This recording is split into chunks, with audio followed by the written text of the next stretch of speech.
Hello दोस्तों, study with concept के इस स्टडी प्लेटफॉर्म पर आप सभी का स्वागत है और साथ ही स्वागत है हमारे इस महा सीरीज में। तो हम लोग पर्यावरण का क्वेश्चन सॉल्व कर रहे थे विजन पीटी 365 का।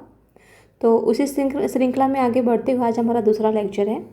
तो 10वें नंबर तक 10 क्वेश्चन तक हम लोगों ने सॉल्व कर लिया था। आज हम देखेंगे 11वें नंबर के क्वेश्चन को। तो मैं यहाँ पर एक तरफ विज़न का मैगज़ीन भी खोल के रखी हूँ, विज़न पीटी 365 का, और एक तरफ इसका क्वेश्चंस है। तो यहाँ पर बस आपको ये आइडिया लेनी है कि क्वेश्चन को आपको सॉल्व कैसे करनी है और क्वेश्चन को कैसे घुमा करके पूछा जाता है। क्योंकि अगर आप लोगों ने इतना ही यहाँ पर कर लिया ना बहुत अच्छे तरीके से, तो वहाँ पे क्वेश्चन में किसी ना किसी तरह की तरीके से आपको एलिमिनेशन का पार्ट दिख जाएगा कि हमने ये चीज़ें वहाँ पर पढ़ी थी, ये चीज़ें वहाँ पर वो चीज़ें फॉलो हुई थी और वही चीज़ें आप वहाँ पर फॉलो कीजिएगा जहाँ आप एग्ज़ाम में बैठ करके एग्ज़ाम देंगे। तो डेफिनेटली आप जो कहते हैं ना कि एलिमिनेशन पार्ट के थ्रू ही लोग क्या होते हैं, एग्ज़ामों में सक्सेस होते हैं। क्योंकि हर बंदे को 100% क्वेश्चन अटेंड करने नहीं आता है। ठीक है, तो यहाँ से बस आपको एक आइडिया लेना है और यही माइंडसेट बना करके एग्ज़ाम में आपको बैठना है। तो इसमें दिया है कि कार्बन बॉर्डर एडजस्टमेंट मैकेनिज़्म हाल ही में खबरों में देखा गया तंत्र के संबंध में निम्नलिखित कथनों पर विचार करें। कह रहा है, पहला कथन कि यह कार्बन गहन उत्पादों पर कर लगाने की यूरोपीय संघ की योजना है। दूसरा, यह 1990 के स्तर की तुलना में 2030 तक ग्रीन हाउस गैस उत्सर्जन को कम से कम 55% तक कम करने के उद्देश्य से फिट फॉर 55 इन 2030 पैकेज का एक हिस्सा है। ठीक है, दूसरा स्टेटमेंट ये हो गया। अब इतना बड़ा है, इसके बारे में कोई आइडिया नहीं है। ठीक है, कोई दिक्कत नहीं है। तीसरे पे आते हैं। कह रहा है कि भारत ने CBAM का समर्थन किया है क्योंकि यह छूट के माध्यम से हरित निवेश हासिल करने में मदद करेगा। तो ये बिल्कुल भी भारत ने इसका समर्थन नहीं किया है। अगर आपने सर के वीडियो को देखा होगा अच्छे से, तो भारत ने समर्थन क्यों नहीं किया है इस पर बहुत ही अच्छे तरीके से सर ने कॉन्सेप्ट के साथ आपको समझाया है। ठीक है, अभी हम विकासशील देश हैं और हम अभी विकसित अवस्था में हैं। तो ये सारे जो क्राइटेरिया है हम नहीं फॉलो कर पाएंगे क्योंकि हमसे कार्बन उत्सर्जन होगा ही होगा। तो यही सारी चीज़ें हैं, यही रीज़न है कि भारत ने इस पर हामी भरने से इनकार कर दिया। इसमें ये सहमत नहीं है और ना ही भारत ने इसका समर्थन किया है। तो तीसरा अगर हम हटाते हैं तो आपका आंसर आ गया ए। अब यहाँ पर आपको ये भी नहीं पता है कि ये क्या है। दूसरा भी स्टेटमेंट आपको नहीं पता है, लेकिन आपने वीडियो में अगर ध्यान से सुना होगा और अच्छे से पढ़ा होगा तो आपको पता होगा कि भारत इसका समर्थन क्यों नहीं कर रहा है। ये बहुत ही अच्छे तरीके से सर के द्वारा इसका कॉन्सेप्ट आपको समझाया गया है। ठीक है, तो आंसर है इसका ए। अब हम देखते हैं इसमें। कह रहा है कि हाल ही में भारत ने शर्म अल शेख में आयोजित 27वें कॉन्फ्रेंस ऑफ पार्टीज़ यानी COP 27 का जो आयोजन हुआ है वो कहाँ पर किया गया है। ये जो प्रीलिम्स देने जा रहे हैं 14 मई को UPPCS का, उनके लिए भी इम्पॉर्टेंट है क्योंकि ये जो COP सम्मेलन वगैरह होते हैं ये पूछ लेता है। ठीक है, तो ये ध्यान देंगे कि ये कहाँ पर हुआ है। तो शर्म अल शेख में, ये मिस्र में है, यहाँ पर ये COP 27 जो है इसका आयोजन हुआ है। तो इस COP 27 में कह रहा है कि कार्बन बॉर्डर एडजस्टमेंट मैकेनिज्म या कार्बन बॉर्डर टैक्स का विरोध किया है। गौरतलब है कि CBAM का प्रस्ताव यूरोपीय संघ द्वारा लाया गया है। तो यहाँ पर आप देख सकते हैं सीधा क्वेश्चन यहीं से उठाया है कि ये जो विचार है ये यूरोपीय संघ की योजना है। एक तरीके से कह सकते हैं, विचार कहो आप या योजना कहो या फिर प्रोग्राम कहो आप। ठीक है, तो ये यूरोपीय संघ का ही है। पहला स्टेटमेंट आपका सही हुआ। अब आते हैं दूसरे पे। ठीक है, दूसरे पे आते हैं। अब दूसरा आपका यहाँ पे मिल गया। ये देखिए सेम स्टेटमेंट यहाँ से उठा करके दे दिया। मैं आपको हमेशा बोलती हूँ, चाहे जो भी पीटी का चाहे वो आर्ट एंड कल्चर का हो या फिर ये वाला क्वेश्चन हम सॉल्व कर रहे हैं, ये वाला PDF हो, मैं आपको हमेशा बोलती हूँ कि जब भी आप पढ़िए तो उसमें जो हाईलाइटेड है ना, यहाँ पर देख रहे हैं आप ब्लैक कलर से काफ़ी हाईलाइट किया गया है, क्वेश्चन आपके यहीं से बनते हैं। तो ज़्यादातर मतलब 90% क्वेश्चन आपके यहीं से उठ के बनते हैं। तो ज़्यादातर आप इस पर ही फोकस कीजिए क्योंकि आप कभी भी अगर देखेंगे कोई योजना तो उसमें 3 चीज़ ही पूछता है कि ये किस मंत्रालय ने इसको जारी किया। दूसरा ये पूछता है कि भारत जो है इसका समर्थन कर रहा है या भारत इसका सदस्य है या नहीं है। तीसरा, इसका उद्देश्य क्या है। ये 3 चीज़ें अगर आपने ढंग से पकड़ ली तो फिर इस तरीके के कोई क्वेश्चन आपके गलत होंगे ही नहीं। ठीक है, तो यही चीज़ें आपको यहाँ पर पकड़नी है।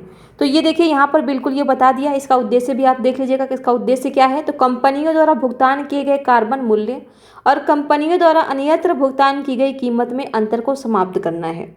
तो ये तो खैर वो है, आप वीडियो देखेंगे सर का तो वहाँ पर आपको बिल्कुल क्लियर हो जाएगा। और रह गई भारत की, तो भारत इसका समर्थन बिल्कुल नहीं किया है। ठीक है, तो इस तरीके से आपका तीसरा गलत है, आंसर हो गया आपका ए। अगला क्वेश्चन है हमारा, हाल ही में समाचारों में देखे गए शब्द सौर भुगतान गारंटी कोष और सौर बीमा कोष निम्नलिखित में से संबंधित है, किससे है? अंतर्राष्ट्रीय मुद्रा कोष से, अंतर्राष्ट्रीय ऊर्जा एजेंसी से, अंतर्राष्ट्रीय सौर गठबंधन से या अंतर्राष्ट्रीय अक्षय ऊर्जा एजेंसी से। तो यहाँ पर सौर की बात कर रहा है, सौर भुगतान गारंटी कोष, तो ये कोष समझ करके आप इसमें मत लगा दीजिएगा कि यहाँ भी कोष है तो यहाँ भी। ये देखिए, एक तो यहाँ पर सौर भुगतान, यहाँ पर सौर बीमा कोष, तो ये किससे है? तो ये है अंतर्राष्ट्रीय सौर गठबंधन से। ठीक है, आंसर है इसका सी। यहाँ पर देख भी लेते हैं, ये देखिए अंतर्राष्ट्रीय सौर गठबंधन, ये पूरा मतलब हेडिंग ही ले लिया है और हेडिंग के बाद से यहाँ कर दिया है कि सौर भुगतान गारंटी कोष, ये कोष भुगतान की आंशिक गारंटी प्रदान करेगा। यह कोष उन भौगोलिक क्षेत्रों में निवेश में सक्षम करेगा जिन्हें वर्तमान में निवेश प्राप्त नहीं हो रहा है। तो इसका उद्देश्य भी आप ध्यान में रखेंगे कि इसका उद्देश्य क्या है। अगला क्वेश्चन है हमारा, वैश्विक पर्यावरण सुविधा के संबंध में निम्नलिखित कथनों पर विचार करें। इसकी स्थापना स्कॉटहोम सम्मेलन के परिणाम स्वरूप की गई थी। यह पर्यावरणीय स्वास्थ्य के सभी पहलुओं पर काम करने वाला एकमात्र बहुपक्षीय कोष है। भारत वैश्विक पर्यावरण सुविधा का सदस्य है। यह बुध पर मिनीमाटा कन्वेंशन के लिए एक वित्तीय तंत्र के रूप में काम करता है। अब इसमें से आपको सही कथन ढूंढना है कि इनमें से सही कथन है क्या। अब यहाँ पर देखिए, अब यहाँ पर ये कह रहा है कि यह पर्यावरणीय स्वास्थ्य के सभी पहलुओं पर काम करने वाला एकमात्र बहुपक्षीय कोष है। तो सभी पहलू, बिल्कुल स्वास्थ्य के सभी पहलू, तो जाहिर सी बात है जब बात वैश्विक पर्यावरण की हो रही है तो पर्यावरण में सारी चीज़ें आती हैं। ठीक है, तो दूसरा तो आपका पक्का सही है। और देखिए यहाँ पर ऐसे एलिमिनेट कीजिए कि 2 इसमें भी है, 2 इसमें भी है, 2 इसमें भी है, लेकिन यहाँ 2 नहीं है, इसको हटाइए आप। ठीक है, इसको हटा दिए। अब दूसरा स्टेटमेंट है कि भारत वैश्विक पर्यावरण सुविधा का सदस्य है, तो ये भी बिल्कुल सही है, ये भी है। लेकिन यहाँ पर अगर आप देखेंगे, कह रहा है इसकी स्थापना स्कॉटहोम सम्मेलन के परिणाम स्वरूप की गई थी, तो ये गलत है क्योंकि इसकी जो स्थापना हुई थी वो पृथ्वी सम्मेलन के दौरान की गई थी। पृथ्वी सम्मेलन कब हुआ था? पृथ्वी सम्मेलन तो 1992 में, ये भी चीज़ ध्यान रखेंगे। और स्कॉटहोम सम्मेलन कब हुआ था? तो ये था 1972 में। ठीक है, तो ये जो किया गया था ये पृथ्वी सम्मेलन में किया गया था, ना कि स्कॉटहोम सम्मेलन में। तो जैसे ही आप एक को एलिमिनेट करेंगे आपका आंसर आ गया ए। 2, 3 और 4 भारत इसका सदस्य भी है। ठीक है, और ये बुध पर मिनीमाटा कन्वेंशन के लिए एक वित्तीय तंत्र के रूप में काम करता है। जैसे कि अब यहाँ हम देखें, ये वैश्विक पर्यावरण सुविधा परिषद, इसके बारे में अगर हम देखें तो देखिए क्वेश्चन कहाँ से उठाया है। क्वेश्चन आपका यहाँ से उठाया है, ये देखिए कह रहा है कि वैश्विक पर्यावरण और ये जो है सुविधा, ठीक है, वैश्विक पर्यावरण सुविधा की स्थापना 1992 के रियो पृथ्वी सम्मेलन के दौरान हुई थी। और यहाँ पर कह रहा है कि स्कॉटहोम सम्मेलन के दौरान हुई थी, तो ये आपका गलत है। ठीक है, और यहाँ पर देख सकते हैं भारत इसका सदस्य है भी। और यहाँ पर दूसरा कह रहा है कि यह पर्यावरणीय स्थिति के सभी पहलुओं पर काम कर रहा है, तो ये भी सही है कि सभी पर काम कर रहा है ये। तो तीनों ही स्टेटमेंट आपकी सही है, लेकिन पहला जो है वो गलत है। ठीक है, तो हमारा आंसर इसमें ए है। अब इसको हम देखते हैं, ये देखिए केवल 1 जोड़ी, केवल 2 जोड़ी, ये वाले अब ट्रेंड आ गए हैं यूपीएससी में। अब ऐसे ही क्वेश्चन पूछता है, तो कह रहा है कि पर्यावरण ये समूह है, यानी ये पहले चलाई गई हैं, इसके संदर्भ में देख रहे हैं। तो विश्व हरित अर्थव्यवस्था शिखर सम्मेलन। अच्छा, इससे पहले क्वेश्चन को सॉल्व करने से पहले थोड़ा सा आप ये जो परिषद है तो इसमें क्या करता है कि आपसे संरचना पूछ लेता है। तो ये संरचना मोस्ट इम्पॉर्टेंट है, इसे आप ध्यान में रखेंगे कि इसकी संरचना क्या है। तो ये एक मुख्य शासी निकाय है। संरचना अगर हम देखें तो इसमें 32 सदस्य होते हैं, जिसमें से 14 विकसित देशों से होते हैं, 16 विकासशील देशों से होते हैं और 2 संक्रमण से गुजर रही अर्थव्यवस्थाओं से नियुक्त किए जाते हैं। टोटल इसमें 32 सदस्य होते हैं, जिनमें से आप यहाँ पर देख सकते हैं डिवाइड करके किस तरीके से यहाँ पर अलग अलग कर दिया है। और इनके जो सदस्यों का निर्वाचन होता है वो रोटेशन के तौर पे होता है। ये देखिए अलग अलग अंतरालों पर बारी बारी से ये नियुक्त होते हैं। और यहाँ पर ये मोस्ट इम्पॉर्टेंट है, इनकी जो वार्षिक बैठक होती है तो इसकी जो बैठक होती है वो वर्ष में 2 बार होती है, यानी 6 महीने पे। तो अगर आपको स्टेटमेंट में 6 मंथ दे या वर्ष में 2 बार दे तो दोनों ही कंडीशन में आपके आंसर सही होंगे। यदि यहाँ पर वर्ष में 1 बार कर दे, प्रति वर्ष कर दे, तो ये आपका गलत हो जाएगा। तो ये चीज़ें विशेष करके ध्यान रखेंगे कि इसकी बैठकें कब होती हैं और इसकी संरचना, ठीक है। और निर्णय कैसे लेते हैं, सर्वसम्मति से निर्णय ले जाती है, ये भी आपके लिए इम्पोर्टेंट है। तो इसमें आते हैं, तो ये पहला जो है इसमें जो ये पहल है पर्यावरण से संबंधित, विश्व हरित अर्थव्यवस्था शिखर सम्मेलन संयुक्त अरब अमीरात में कह रहा हुआ था। वैश्विक जलवायु अवलोकन प्रणाली विश्व मौसम विज्ञान संगठन के द्वारा किया गया है। और जलवायु और ऊर्जा का प्रमुख अर्थव्यवस्थाओं का मंच G20 के द्वारा, और फर्स्ट मूवर्स गठबंधन विश्व आर्थिक मंच के द्वारा। तो अब देखते हैं, अब देखिए ये क्वेश्चन कहाँ से पूछा है। ये क्वेश्चन आपका पूछा है यहाँ से, ये देखिए जलवायु और ऊर्जा पर प्रमुख अर्थव्यवस्था फोरम, इसके बारे में, ठीक है। तो ये कब हुआ था, यहाँ पर G20 दिया है, जबकि G20 में ना होकर के COP26 में हुआ है।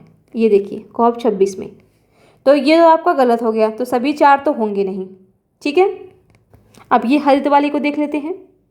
तो ये देखिए वर्ल्ड ग्रीन इकोनॉमी समिट, ये इसका है, तो ये संयुक्त अरब अमीरात, ये देखिए, तो ये हमारा सही है।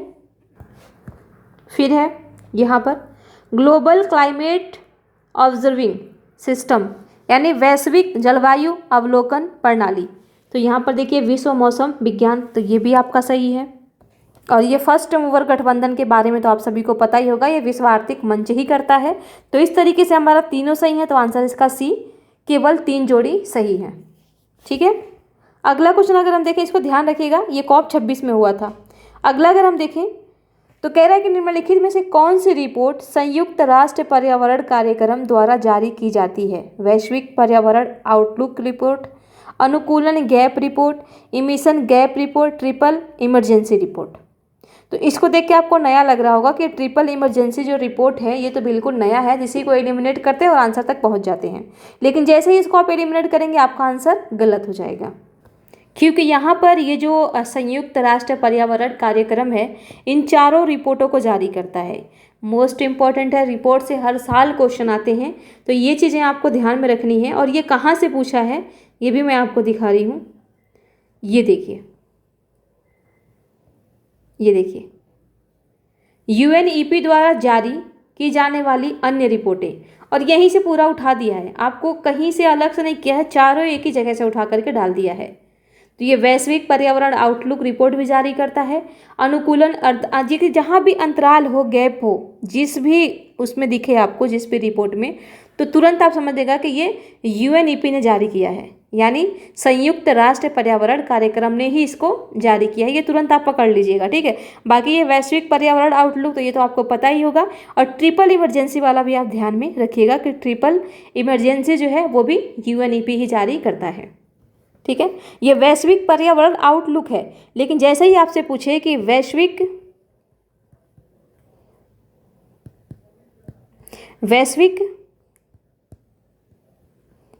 जलवायु स्थिति रिपोर्ट, तो ये कौन जारी करता है, कंफ्यूज नहीं होना है। वैश्विक पर्यावरण आउटलुक जारी करता है संयुक्त राष्ट्र पर्यावरण, ये पर्यावरण है, ठीक है। लेकिन जैसे ही आएगी वैश्विक जलवायु स्थिति रिपोर्ट, तो ये कौन करता है, तो ये करता है विश्व मौसम विज्ञान, विश्व मौसम विज्ञान। जलवायु को आमतौर पर हम कहते हैं अरे जलवायु कैसी है, तो समझ जाइएगा कि मौसम के बारे में पूछ रहा है, तो इसे थोड़ा सा ऐसा लॉजिक लगा करके आप इसको कर ले जाएंगे। बस इसको बशर्ते आप इसको ध्यान में रखें जरूर। अब अगला क्वेश्चन है हमारा कि carbon capture utilisation and storage के संबंध में निम्नलिखित कथनों पर विचार करें। Carbon capture utilisation and storage में फ्लू गैस और वातावरण में कार्बन को हटाना, उपयोग के लिए CO2 का पुनर्चक्रण करना और सुरक्षित और स्थायी भंडारण विकल्पों का निर्धारण करना शामिल है। ठीक है, पहला स्टेटमेंट। कैप्चर किए गए कार्बन का सीधा फर्मों और फूड सेक्टर में इस्तेमाल किया जा सकता है, बिल्कुल किया जा सकता है। हाल ही में पर्यावरण और वन जलवायु परिवर्तन मंत्रालय ने carbon capture, utilisation and storage policy framework launch किया है। अब यहाँ पर कह रहा है जलवायु परिवर्तन। ठीक है, तो ये आपका बिल्कुल ही गलत है। पहला तो आपका सही है, तो पहला आपका सही है, तो पहला आप जैसे ही हटाएंगे आपका आंसर हो जाएगा बी, क्योंकि यहाँ पर ये देखिए अच्छी बात कर रहा है इसके बारे में, यहाँ पर कोई ऐसा नहीं लग रहा है कि निगेटिव पॉइंट्स है, यहाँ पर बिल्कुल सही बात कर रहा है कि वातावरण से कार्बन को हटाना, उपयोग के लिए CO2 का पुनर्चक्रण करना। अब बहुत इससे अच्छी बात क्या हो सकती है कि CO2 का हम पुनर्चक्रण करके उसका यूज कर सकते हैं, और सुरक्षित और स्थायी भंडारण विकल्पों का निर्धारण करना। तो यहाँ से बिल्कुल पॉजिटिव वे में आ रहा है, तो गलत ये हो ही नहीं सकता। तो जैसे ही आप पहला एलिमिनेट करेंगे तो ऐसे क्वेश्चनों में आपको रिस्क उठा लेना चाहिए कि कौन से स्टेटमेंट आपके पॉजिटिव वे में है, कौन से निगेटिव वे में है, कहीं एक दूसरे के अपोजिट तो नहीं हो रहे। इस तरीके से अगर आप माइंड में बना करके क्वेश्चन को सॉल्व करते हैं तो बहुत सारे क्वेश्चन आपके सही हो जाएंगे। ठीक है, तो आंसर है इसका बी। अब इसको देखते हैं कि सही क्या है, क्योंकि इसको नीति आयोग जारी करता है, ना कि पर्यावरण, वन और जलवायु परिवर्तन मंत्रालय। अब ये देखिए यही चीज़ है, carbon capture, utilisation and storage.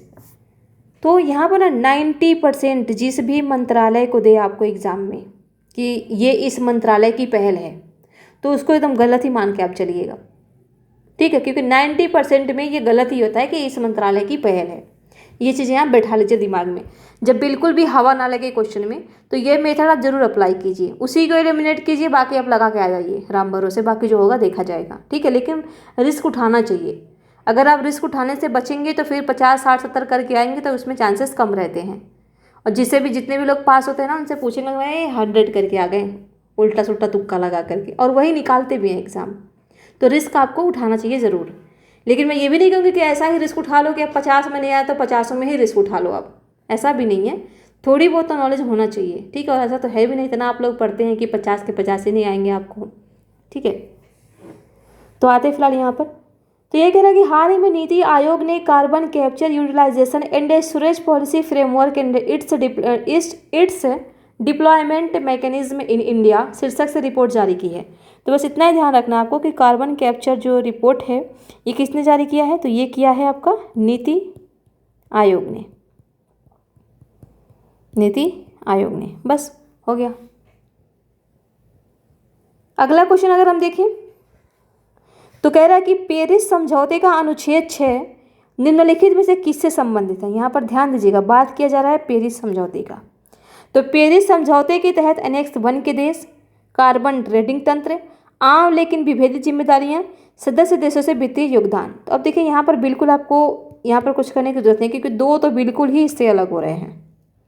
बाकी बच रहा है आपका दो, एक तो पेरिस समझौते के तहत एनेक्स 1 देश और कार्बन ट्रेडिंग तंत्र। तो यहाँ पर बच्चों को कन्फ्यूज करने के लिए इसमें दे दिया है पेरिस समझौते, ये वाला आपको दे दिया, तो बच्चों को यही लगेगा कि पेरिस इसमें भी है तो पेरिस इसमें भी होगा। ठीक है, और क्या होगा, क्वेश्चन फिर तुरंत गलत हो जाएगा। तो इस पर मत जाइएगा, ये बच्चों को उलझाने के लिए सबसे पहले ए में ही दे देते हैं। तो ये बिल्कुल नहीं है, आंसर है इसका बी। तो देखते हैं इसका वाला, ये देखिए पेरिस समझौते के अनुच्छेद 6 के तहत ये क्या है, ये एक नया बाजार तंत्र है। तो ये कार्बन ट्रेडिंग तंत्र की ही बात कर रहा है। गैर बाजार दृष्टिकोण पर आधारित प्रणाली के लिए एक फ्रेमवर्क बनाने पर सहमत हुए हैं। कुछ नहीं, ये कार्बन ट्रेडिंग से संबंधित है, ये कार्बन ट्रेडिंग तंत्र है। ठीक है, तो देख रहे हैं आप यहाँ पर भी ब्लैक से, देखिए मैं हटाती हूँ इसको अगर, तो देखिए ये भी ब्लैक से हाईलाइट किया हुआ है। तो ऐसी चीज़ों को आपको पकड़ करके चलनी है। और जब भी आप विज़न का मंथली मैगजीन पढ़िए या PT 365 पढ़िए, तो यही माइंडसेट बना करके पढ़िए कि ये जो ब्लैक है ना, इसको आपको ध्यान में रखना है और ये सोचना है कि ये ऐसे दिया है तो एग्जामिनर कैसे घुमाएगा हमें, सॉरी एग्जामिनर नहीं, आयोग जो पेपर बनाने वाले होते हैं वो कैसे घुमाएंगे आपको। तो ये माइंडसेट बना करके आप चलिए। अगला है कार्बन तटस्थता, कार्बन सिंक में वातावरण से कार्बन उत्सर्जन और कार्बन को अवशोषित करने के बीच संतुलन है। दूसरा, हाल ही में सिक्किम भारत की पहली कार्बन तटस्थ पंचायत की मेजबानी करने वाला राज्य बना है। तो ये बहुत ही हाईलाइटेड रहा है, चाहे दैनिक जागरण हो, चाहे द हिंदू है, चाहे कोई कोई वन लाइनर करंट हो, ये बहुत ही ज़्यादा हाईलाइटेड रहा है। और सर ने भी बहुत अच्छे तरीके से आपको बताया है कि ये जो कार्बन तटस्थ पंचायत जो बना है, ये सिक्किम ना होकर के जम्मू कश्मीर का पल्ली पंचायत है। ध्यान देंगे, जम्मू कश्मीर का पल्ली पंचायत, पल्ली ग्राम है, पल्ली पंचायत ग्राम, ठीक है, पल्ली ग्राम है, ठीक है। तो ये चीज़ें आप ध्यान में देंगे कि जम्मू कश्मीर का पल्ली पंचायत है ये। तो अगर हम इसको देखें तो जैसे ही आप दूसरा आप वो करेंगे, और ये तो पहला बिल्कुल सही है, क्योंकि यहाँ पर देखिए क्या कह रहा है कि कार्बन तटस्थता, कार्बन सिंक में वातावरण से कार्बन उत्सर्जन और कार्बन को अवशोषित, या देखिए यहाँ भी बहुत अच्छे तरीके से बात कर रहा है कि यहाँ पर कार्बन का ज़्यादा उत्सर्जन करने की बात नहीं की जा रही है, यहाँ पर कह रहा है कि कार्बन को अवशोषित करो, ठीक है। ऐसी चीज़ें लगाओ, पेड़ पौधे ज़्यादा लगाओ, इन सब चीज़ों को लगाओ ताकि कार्बन अवशोषित हो। तो ये अच्छी बात कर रहा है, तो हमारा ये सही है, बिल्कुल ए सही है। अगर इसको हम देखें इसमें, तो ये कहाँ पर दिया है आपका,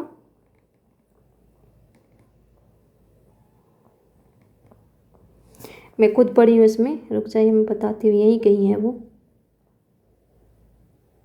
अच्छा ये देखिए, ये देखिए जम्मू की पल्ली पंचायत भारत की पहली कार्बन न्यूट्रल पंचायत बन गई है, ठीक है।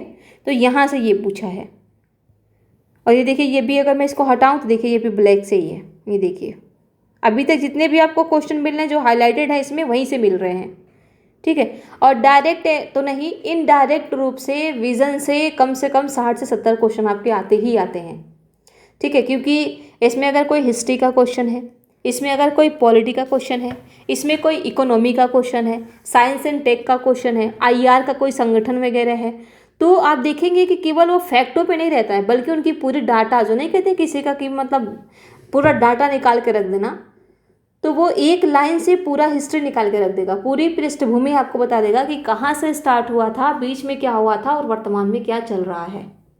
तो आप बताइए, जैसे कि अभी संस्कृति वाला हम लोग किए हैं, तो संस्कृति में क्या, एक जगन्नाथपुरी मंदिर ही तो हाईलाइटेड था, लेकिन उसके संस्थापक कौन सी सदी में हुआ, क्या क्या विशेषताएं हैं, मंदिर की शैली क्या है, मतलब सारी चीज़ें ला करके। अब बताइए क्वेश्चन कहाँ से पूछेगा, आयोग कहाँ से बनाएगा क्वेश्चन, वहीं से तो बनाएगा। तो इसलिए विजन को जहाँ तक हो सके आप बहुत तो अच्छे से पढ़ जाइए। अगर आप लोगों ने मंथली मैगजीन नहीं पढ़ा है, बिल्कुल भी 12 महीने का आपने नहीं पढ़ा है, तो उसको छोड़ दीजिए, टेंशन लेने की ज़रूरत नहीं है। विजन PT 365 है, इसी को कम से कम 4 से 5 बार पढ़ जाइए। आप बिल्कुल मत सोचिए कि मेरा नहीं होगा, इसी से आपका हो जाएगा, क्योंकि इतना इन्फॉर्मेशन ये दे देगा कि आप वहाँ जा कर के क्वेश्चन को एलिमिनेट करके आंसर तक पहुँच ही जाएंगे। तो बिल्कुल फ्री होकर के पढ़िए। अब वो समय नहीं है कि अब ज़्यादा आप नई चीज़ें पढ़ें, अब समय ये है कि जिस चीज़ को आपने पढ़ लिया है उसको बार बार रिवीजन करें, टेस्ट दें, अपने आप का अवलोकन करें। टेस्ट में नंबर नहीं आ रहा है, कोई दिक्कत नहीं है, इन्फॉर्मेशन लीजिए। आप ये सोचिए कि दोबारा ये क्वेश्चन आएगा तो मेरे से गलत ना हो। कोशिश हमेशा ये रहे कि अगर दोबारा ये चीज़ें मेरे सामने आती हैं तो ये हमारा क्वेश्चन दोबारा गलत ना हो हमसे, इस चीज़ पे फोकस रखिए। बाकी आपका नंबर कितना, नंबर के लिए टेस्ट मत दीजिए कि मेरा नंबर 90 ही बैठ रहे हैं, मेरा नंबर 40 ही बैठ रहा है, मेरा नंबर 30 ही बैठ रहा है, 0 बैठे, उससे मतलब नहीं है। होपलेस बिल्कुल मत होइए, ठीक है। बस नॉलेज लीजिए। आप टेस्ट दीजिए तो नॉलेज के लिए दीजिए, खुद के अवलोकन के लिए दीजिए कि मैं जो पढ़ रहा हूँ क्या मैं सही पढ़ रहा हूँ, मेरा जो रिवीजन है क्या वो रिवीजन सही हो रहा है या नहीं हो रहा है, ठीक है। तो निगेटिव मत लीजिएगा, उसको अपना पावर बनाइए, क्योंकि अब ये समय नहीं है कि निगेटिव लेकर के अपना टाइम खराब करें।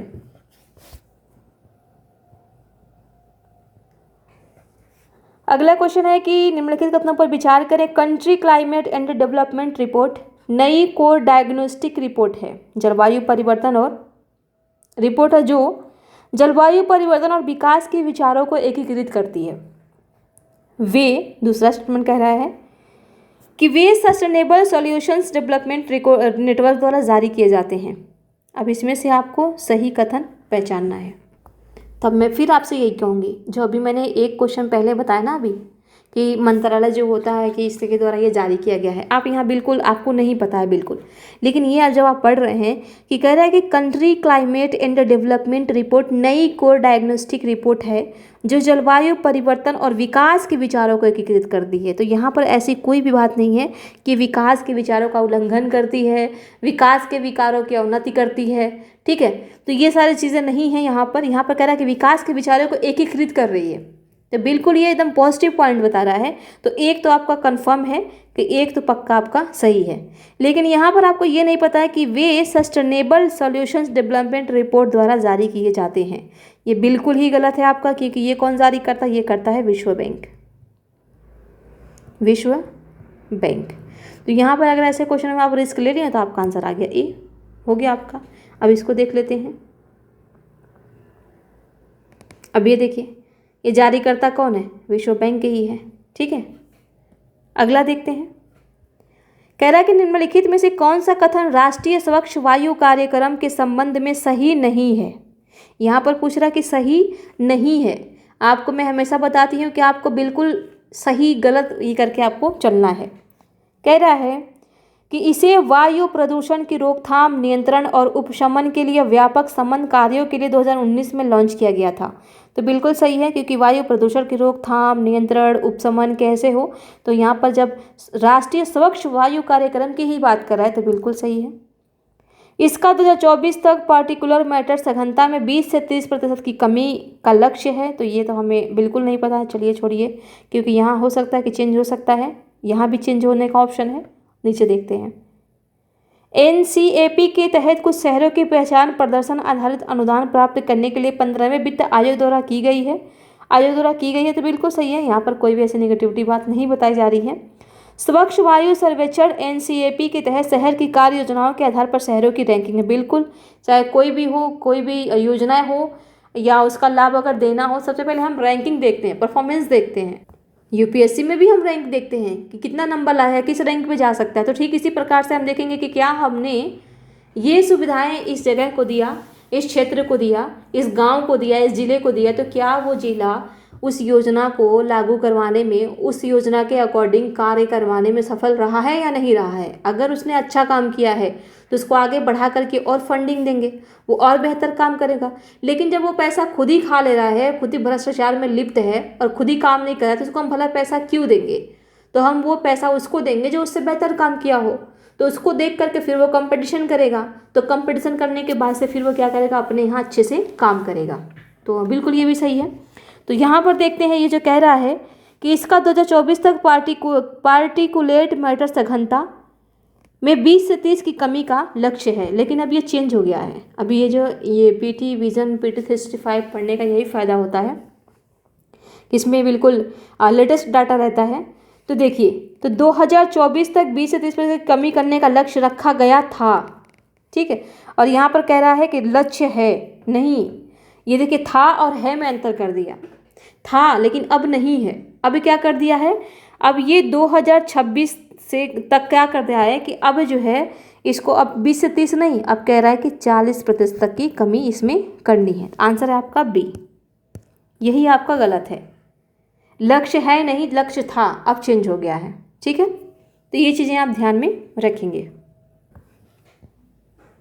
अगला क्वेश्चन देखते हैं।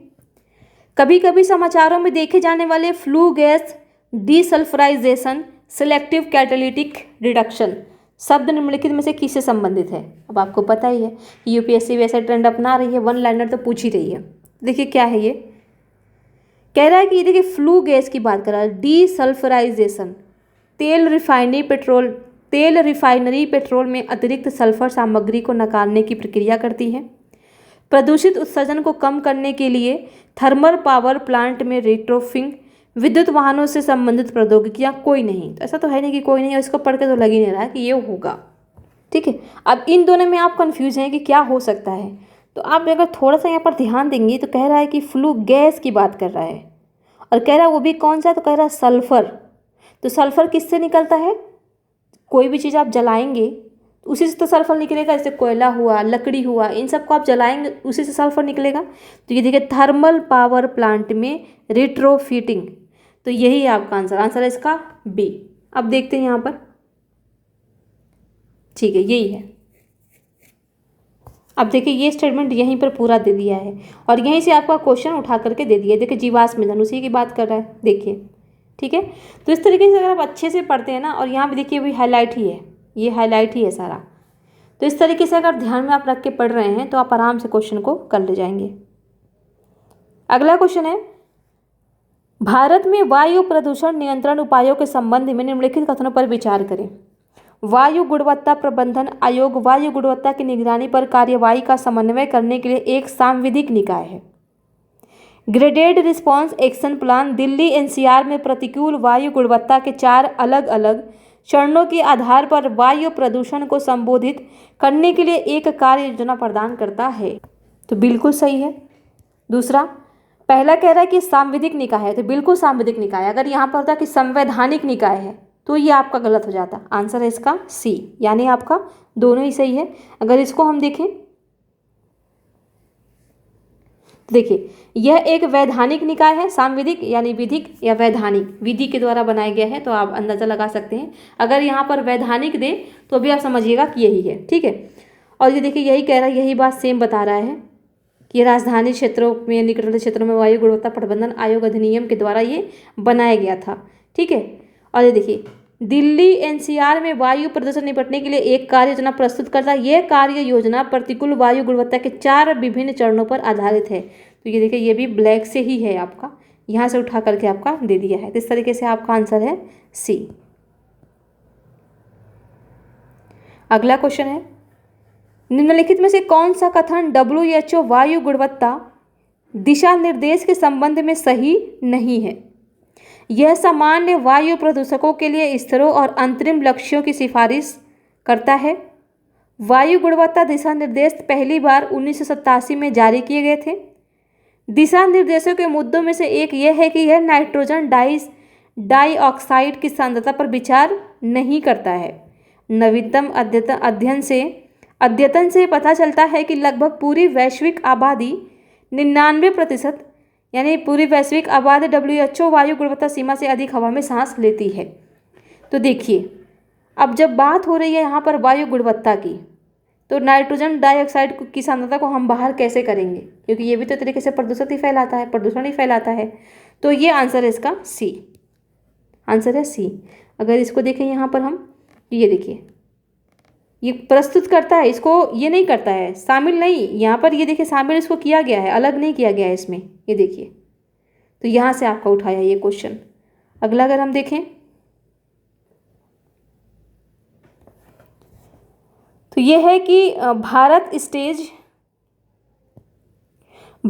स्टेज BS मानदंडों के बारे में निम्नलिखित कथनों पर विचार करें। BS मानदंड मोटर वाहनों सहित आंतरिक दहन इंजन उपकरण से वायु प्रदूषकों के उत्पादन को नियंत्रित करते हैं। वे यूरोपीय उत्सर्जन मानकों पर आधारित हैं। नाइट्रोजन ऑक्साइड उत्सर्जन को कम करके BS 6 अनुपालन वाले पेट्रोल वाहनों को 50% स्वस्थ ऊर्जा होना आवश्यक है। तो ये देखिए आपका BS मानदंड मोटर वाहन। अब यहाँ पर हम देखते हैं इसका आंसर। ये देखिए BS मानदंड मोटर वाहनों सहित आंतरिक दहन उन इंजन उपकरणों को वायु प्रदूषकों के उत्सर्जन को नियंत्रित करने के लिए ये मानदंड यूरोपीय हैं, तो ये भी सही है और आपका ये भी सही है। लेकिन यहाँ पर जो ये है, ये 50% स्वस्थ होना आवश्यक नहीं है। यहाँ पर 70 से 75% तक आपका सही होना चाहिए, 70 से 75। तो ये आपका डेटा गलत है।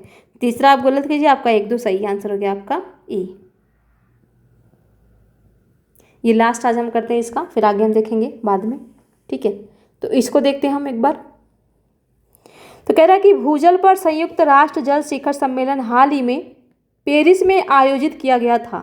इस संबंध में निम्नलिखित कथनों पर विचार कीजिए। शिखर सम्मेलन का आयोजन संयुक्त राष्ट्र जल द्वारा चलाए जा रहे भूजल अदृश्य दृश्य बनाना अभियान की शुरुआत को चिन्हित करने के लिए किया गया था।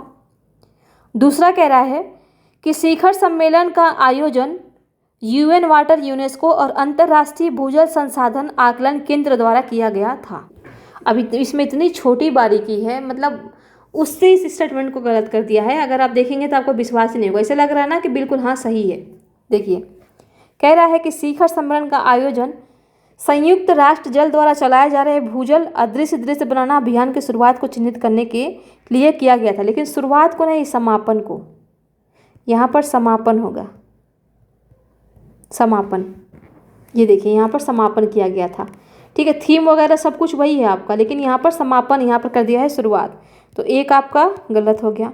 और शिखर सम्मेलन का आयोजन UN, वाटर, यूनेस्को और अंतर्राष्ट्रीय भूजल संसाधन आकलन केंद्र द्वारा किया गया था। तो मैं आपको बोली ना कि 90% में आपका काम करेगा, लेकिन 10% में आपका सही भी आएगा। तो देखिए यहाँ पर इसी मंत्रालय के द्वारा ये जारी किया गया है। तो आंसर है इसका बी। तो आप इस चीज़ को ध्यान से पढ़िए, अच्छे से रिवीजन कीजिए, बार बार इन्हीं बारीकियों को पकड़िए और जाइए एग्जाम में धमाल मचा करके आइए। तो इसी के साथ इस वीडियो को यहीं समाप्त करते हैं, बाकी देखेंगे अगले वीडियो में। तो आप सभी को हमारे साथ बने रहने के लिए बहुत बहुत धन्यवाद।